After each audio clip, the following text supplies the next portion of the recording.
This is The Opinions, a show that brings you a mix of voices from New York Times Opinion. You've heard the news. Here's what to make of it.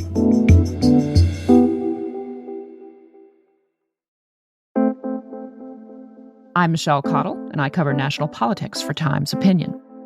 Since Donald Trump came roaring back into the White House, there has been a looming question about how far his administration will push against the rule of law, the Constitution, and the democratic norms that have bound the country together for generations. For a lot of people, this week, a line was crossed. A stunning admission from the Trump administration. It admits in a court filing that a Maryland man was sent to the notorious El Salvadorian mega prison. Kilmar Armando Abrego Garcia was deported by mistake because of what they describe as an administrative error. The Supreme Court decided last week the U.S. government must facilitate the return of Garcia. Attorney General Pam Bondi said Garcia's return is at El Salvador's discretion. And things escalated this week when a federal judge threatened to open a contempt investigation into whether the administration has violated a judicial order.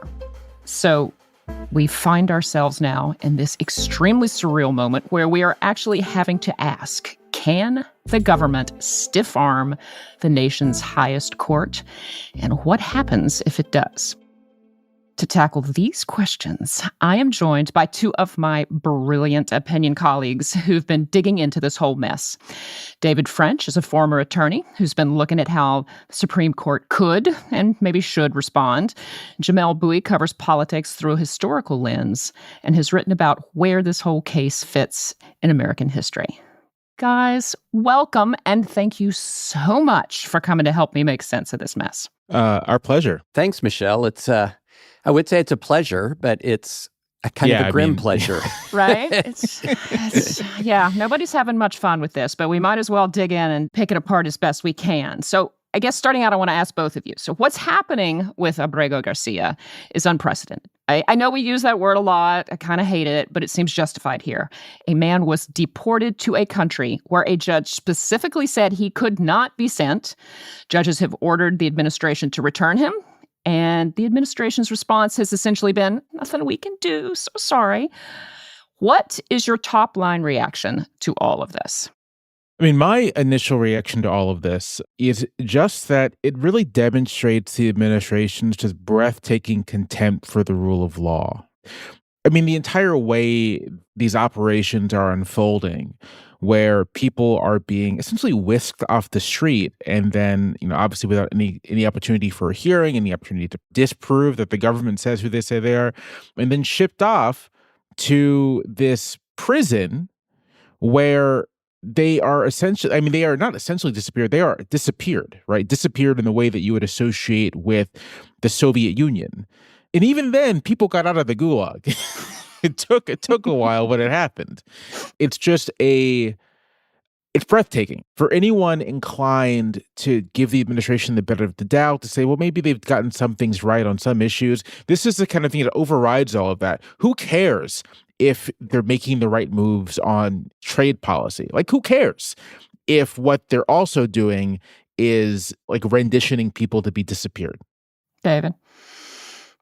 I don't think folks understand how completely the Trump administration is demolishing the Bill of Rights here.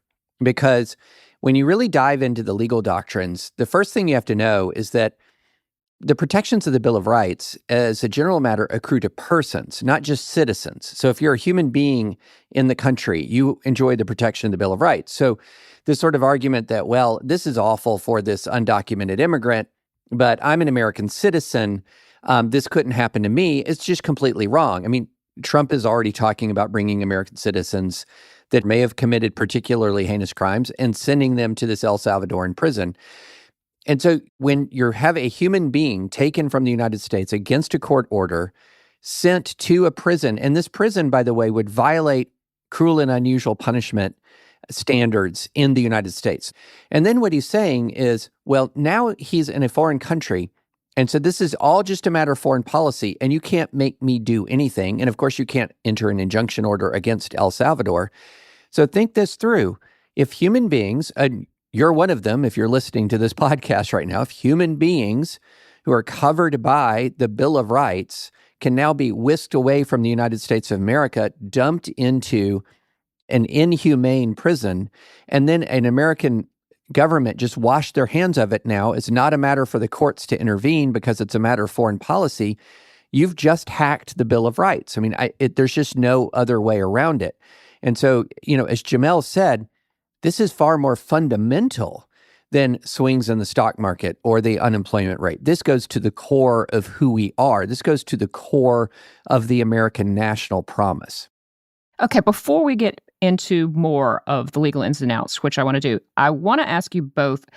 My suspicion is just that the capriciousness and unpredictability of this is kind of the point. A little bit like we talked about the cruelty is the point with the kids in cages during the last Trump administration. My assumption is that they want everybody unsettled. They want to send a warning shot that if you cross this administration, anything can happen to you, and they're not going to sweat the details about it. I think that's intentional, that they are more than happy to freak everyone out. I think that's right. Sort of two thoughts, one building off of what David said earlier. I think it's really important to underline how many of the Constitution's fundamental protections, as David said, accrue to persons. It's not about whether you're a citizen. And in fact, there's something I think truly profoundly un-American in the assertion that only citizens have any sort of full rights or protections under this system of government. Part of the whole point, part of the thing that's supposed to make the American experiment distinctive in world history is precisely that we protect those who don't necessarily belong to the polity in a formal way. Simply being here grants you these rights and protections because they accrue to people on the basis of their personhood, on the basis of the fact that they are alive and human beings, and they deserve, as on a fundamental level, a specific set of protections and rights. And so this idea that exists on the Make America Great Again right, that in fact, whether or not you have rights is entirely a function of your citizenship, or even if you're a citizen, whether or not you have some sort of organic tie to the soil, is just like a rejection of the whole American project. Like at that point, no offense to our European listeners, but go emigrate to Europe. That's their whole deal, right? It's not ours. The second thing is, I think you're right to say that this is intentionally capricious, intentionally chaotic. They're not competent either, but I think they do want to create an environment of fear. And this too gets to the character of this administration. They're not even operating in the realm of trying to, in good faith, lead a representative government in a representative system, in a system of government. They understand their role as that of dominating the people within the society, which is just at odds. Again, what this is supposed to be about, right? This is supposed to be a cooperative endeavor. This is supposed to be a collective endeavor. The American system isn't the boss man tells everyone what to do. And if you don't listen to him, he renders you socially dead. That's not how this is supposed to work. Yeah, I don't think their version of American exceptionalism looks anything like that, Jamelle. They don't dig that point. So going back to the legal ins and outs, David, what did you take away from Tuesday's hearing with the district judge?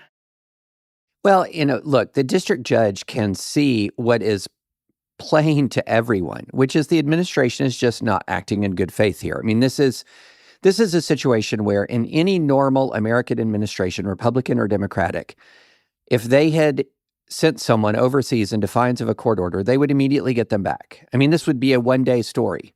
It would be mistake made, and there would be efforts to address the mistake.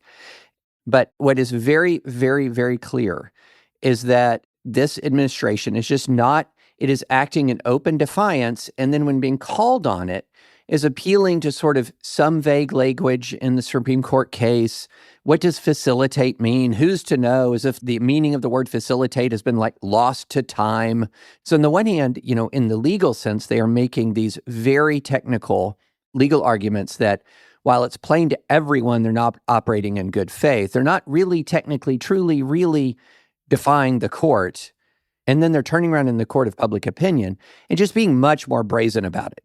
Insulting the judges that are hearing the cases, mocking the very idea that these judges have the power of judicial review, which has been settled since Marbury versus Madison in 1803. In court, they come in with very hyper-technical arguments to try to get the judge to avoid seeing what's as plain as the nose on her face, that they're just mocking her power. They're mocking the power of the Supreme Court. I mean, and one of the big challenges here is that the Supreme Court doesn't really have enforcement tools, right? I mean, it doesn't have the power of the purse. It doesn't have the power of the sword. So what power do their decisions have? Yeah, I'm glad you asked that question. I had the privilege of talking to Judge Jeffrey Sutton, who's a chief judge of the Sixth Circuit, on an Opinions podcast not long ago. Asked him this very question, and he said, look, we don't have the power of the Treasury. Just like you said, Michelle, we don't have an army. Their actions depend on enforcement by other branches of government. So enforcement by the executive branch primarily. And so if the executive branch, if the other branches of government don't enforce, then the court rulings have little practical meaning in the short run. But that's not the end of the story. I wrote a newsletter that came out recently that said, look, we have a pretty recent history of massive resistance to a court order, and that was the massive resistance to Brown versus Board of Education. That order was not enforced for years fully. I mean, I think the last school district to desegregate in the U.S. happened in about 2016. Cool. So this was a very, very long process with an enormous amount of resistance. But the Supreme Court did its job. It did what it was supposed to do. And so I think the court needs to focus on doing its job, issuing the rulings that it needs to issue, far more than it needs to try to think about nine-dimensional chess on enforcement. I think that's absolutely right. The Brown v. Board example is really important because what you see in the reaction to massive resistance is you begin to get the federal government involved, right? And that's obviously not going to be possible here. But also other civil society institutions begin getting involved. Courts obviously are taking their lead from the Supreme Court, right? Like the court ruling against the administration, even if the administration's like, we don't have to follow that, other actors in the society are going to take that seriously.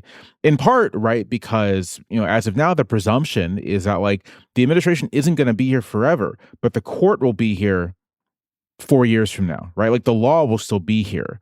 And so that the court's decisions help orient how the rest of the political system and civil society respond to particular disputes. And that is as important, if not more, than how the administration is going to respond. If the court is smacking down in a really decisive way these efforts to gut habeas corpus protections, destroy due process, other actors are going to first maybe be more aggressive in their pushback against the administration. And second, right, like immigration lawyers, other practicing attorneys will take their cue, say, oh, we can file suit, we can push back, and we'll likely get a pretty good hearing from whoever we come before, in part because the court has established this is what the law is here.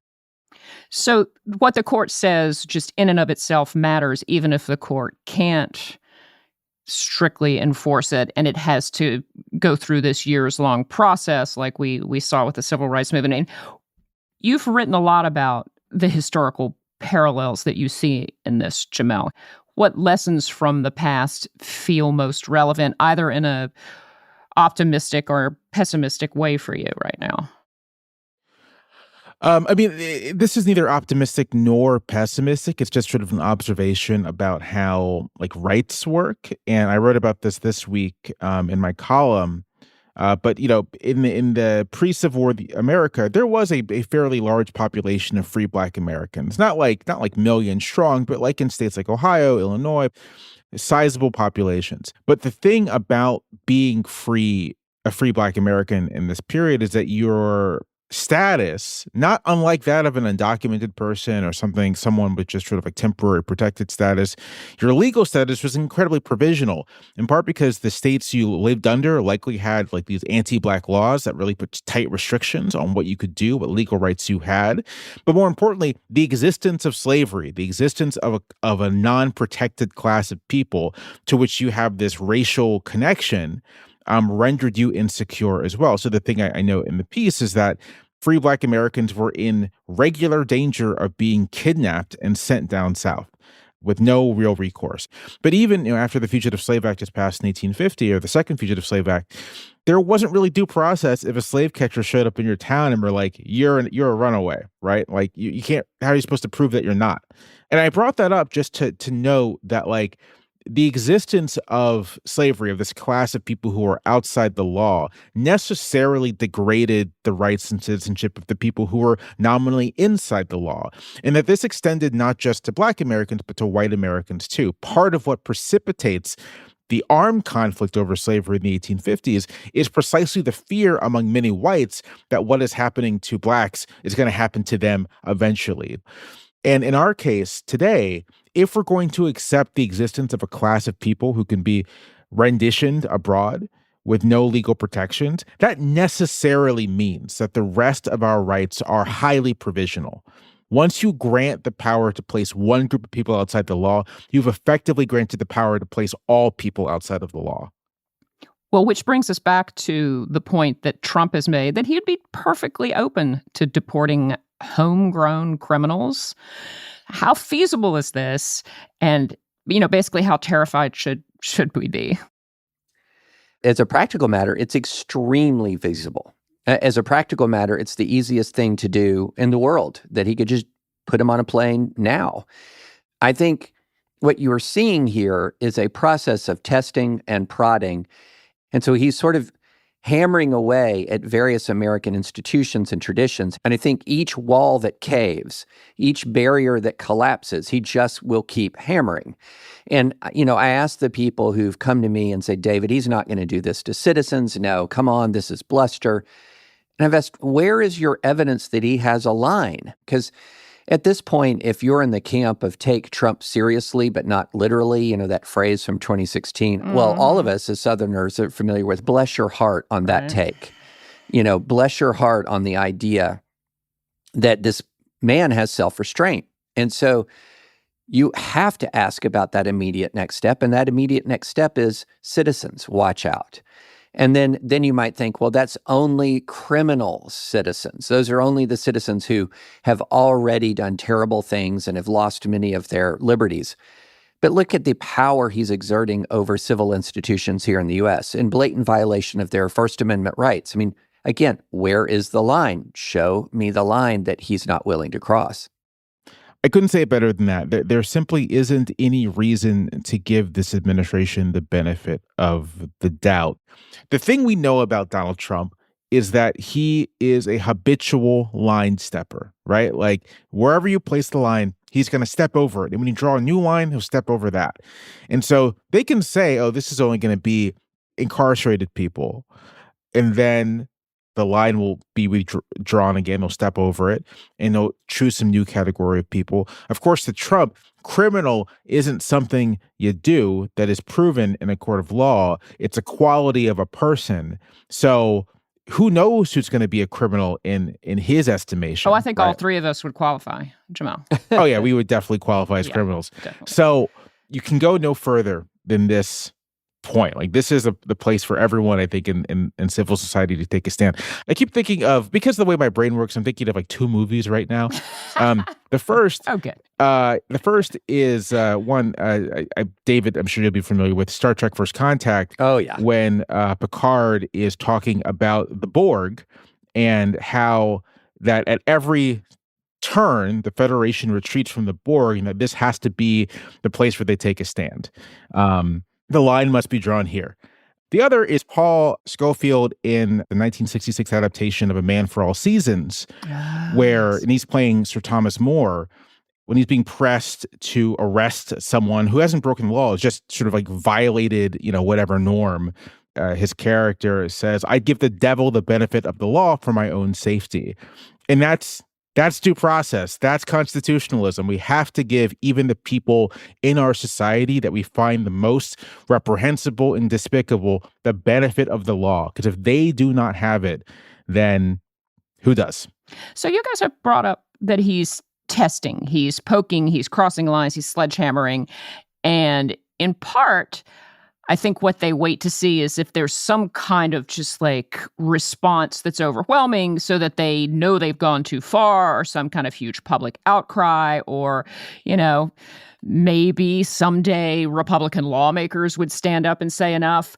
But compounding the problem here in terms of public opinion seems to be that this administration just makes stuff up and says whatever it wants to. And for people who aren't following it extremely closely, it can sound different, right? So like on Tuesday, Stephen Miller, one of the president's top advisors, said emphatically that Abrego Garcia is a gang member. Press Secretary Carolyn Leavitt called him an MS-13 El Salvadorian illegal alien criminal who was hiding in Maryland. I mean, with this kind of just BS, I'm sure many of Trump's supporters believe that he is a proven dangerous criminal gang member. And by him, I mean Abrego Garcia, not Trump.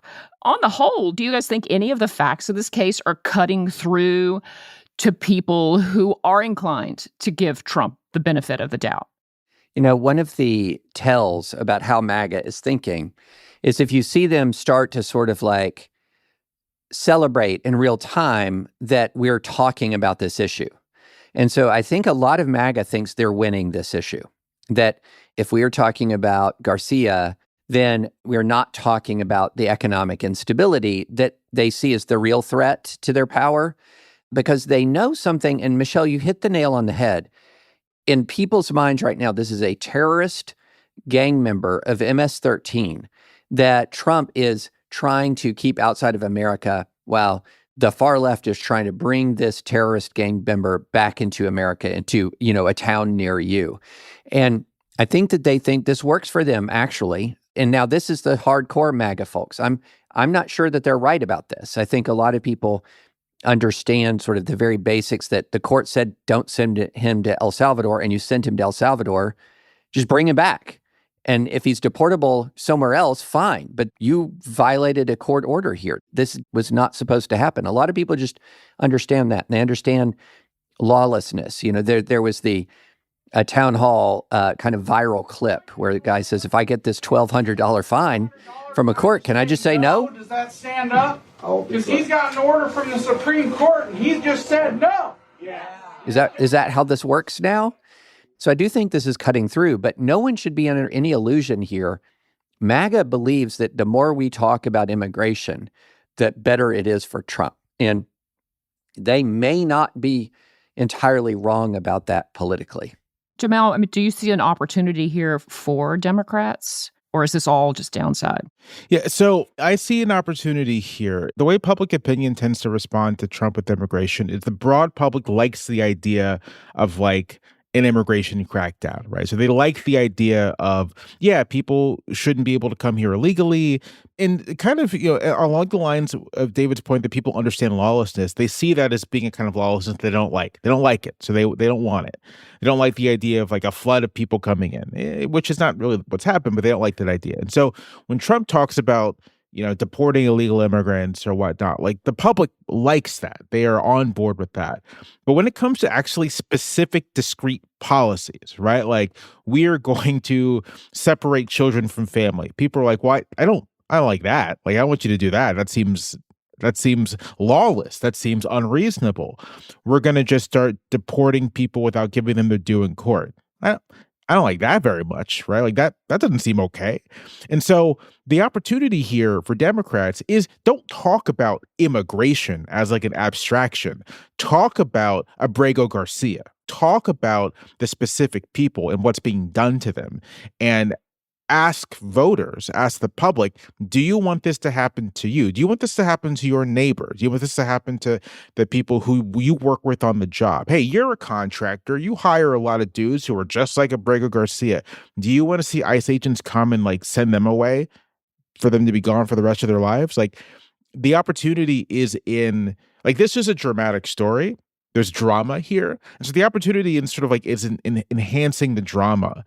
And I get the sense that Democrats are beginning to understand this. Chris Van Hollen, the senator from Maryland, the state, of course, where Abrego Garcia resides, going down to El Salvador, for example. I told his wife and his family I would do everything possible to bring him home. it's dramatizing this in the way that attracts attention.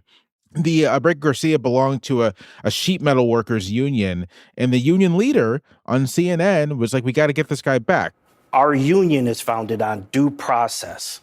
We want our brother Kilmar to come back and get his due process. People see that, and it sort of signals, oh, this is something to take seriously and to be important. So I think there are opportunities here. I actually think the fact that the administration is gone beyond, oh, this guy shouldn't have been here, to screaming that he's a terrorist and he's like the top guy in MS-13. Like, that's a sign of weakness in my view, right? Like, you don't start turning up the volume like that if you're confident that the public is on your side. You start turning up the volume like that when you're afraid that they very much are not. And you have to find some way to short circuit people's, I think, quite natural sympathy. You learn that this guy has 3 kids. He's just like a guy living his life, trying to work. And now his wife and his children cannot see him, that we don't really know what's happened to him. We don't know if he's alive or dead. That scares people and engenders sympathy. And sympathy is a powerful emotion. And it's a powerful emotion precisely because they are trying as hard as possible to short circuit sympathy. That at least gives me a little bit of optimism that this could go in result in some backlash. Can I crush your optimism just for a moment? Damn it, David. Maybe not crush it. Just like, fine. Cast a little doubt on it. So there's this very strange thing happening on the right that is very explicitly designed to turn off that sympathy/empathy receptor in people's minds and brains and hearts. And there's a series of books that have been out taking on the very concept of empathy. You've seen Elon Musk and some of the sort of the tech bro world taking on the concept of empathy, that empathy is inherently toxic, that empathy warps your decision-making, so that anytime there is an appeal to sort of a person's decency and humanity, which, by the way, that's what, for example, our fundamental rights are based on. But anytime you appeal to this sort of inherent dignity of human beings and this idea that human beings should not be treated like this, then that's toxic empathy. Then you're trying to manipulate me. So there's an actually ongoing project to actively try to close the hearts of people on the right to appeals to the humanity and dignity of other people. And it's just breathtaking to see. So on a scale of 1 to 10 then, how worried are you guys about the showdown that we're looking at between the administration and the courts?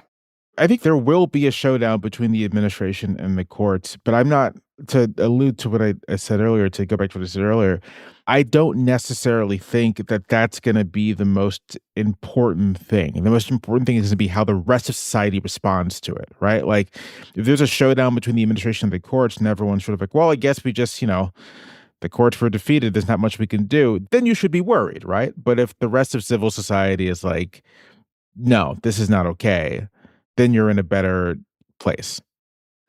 I do think what we have been watching generally is a collision between an out-of-control executive and a responsible judiciary. Now, the question that I have is, how will the judiciary respond if that conflict escalates? And history here, I feel like the court should be looking at history now and understand that there are moments when the court has been a giant part of the problem. Dred Scott, Plessy versus Ferguson, Korematsu versus United States. And there have been times when the Supreme Court has been indispensable towards justice. And I'm thinking about, for example, Brown v. Board that we've already talked about, West Virginia v. Barnett, strongly establishing core elemental free speech rights. I mean, you can go on where the court has, in the face of intense public pressure, done the right thing. And so this is one of those moments of national choosing. I feel like, we've rested on our laurels for a while as sort of comforting ourselves in some mystical notions of American exceptionalism, as if this is a inherently better country with an inherently sort of better class of people. Turns out we're human beings just like everybody else, and we're subject to the same passions and temptations, and including the temptation to follow authoritarians and demagogues and the temptation to disregard the rights of others. And so this is a time of choosing, and it's not just the court. It's, as Jamelle said, it's all levels of society. we're coming up on the 250th anniversary of 1776 of the Declaration of Independence and the Revolution. And let me say that this was one of the core points of the revolutionary generation, that we're not different. We're not special, and that it's incumbent on us to actively try to be better, to actively try and work to build a different kind of society. And obviously, their efforts were chock full of all kinds of hypocrisies. You don't need to tell me about them. I live down the street from Thomas Jefferson. I get it. And yet, that insight and intuition, which seems basic, but is true, that we are not different, that we are subject to the same temptations, and that part of the work of being a citizen in a representative government, whether you want to call it a democracy or a republic, who cares? Part of our obligations are to be mindful of our temptations and our weaknesses and do everything we can to mitigate them, both in the building of our institutions and in how we interact and live together as just people in this world. All right, and I'm going to wrap this up by sending out my eternal plea that I'm always saying before every election, after democracy must be constantly defended. And when I talk to people, to voters on the campaign trail who are upset because this or that Congress member didn't save us in this or that way, or they're not doing more, all I can think of is just, it's not the courts that are going to save us. It's not Congress that's going to save us. It's everybody has to take a role in standing up for what's right. Otherwise, yes, we are just as susceptible to crashing and burning as any other country. So, all right. And with that, guys, I'm going to wish you all a fond farewell, and please come back and let's do this again very soon. I'd love to anytime. Thanks. Hopefully we'll have a more cheerful topic. Right. We're not going to let David be such a downer next time. I can be a downer whenever I want to, Michelle. Fine.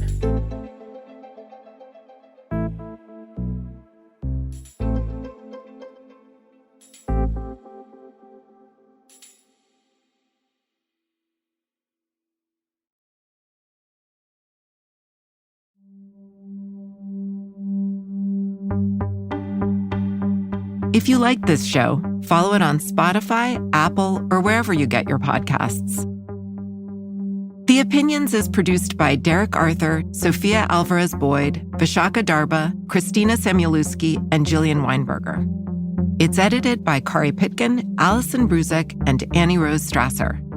Engineering, mixing, and original music by Isaac Jones, Sonia Herrero, Pat McCusker, Carol Saburo, and Afim Shapiro. Additional music by Amin Sahota. The fact-check team is Kate Sinclair, Mary Marge Locker, and Michelle Harris. Audience strategy by Shannon Busta and Christina Samuelewski. The executive producer of Times Opinion Audio is Annie Rose Strasser.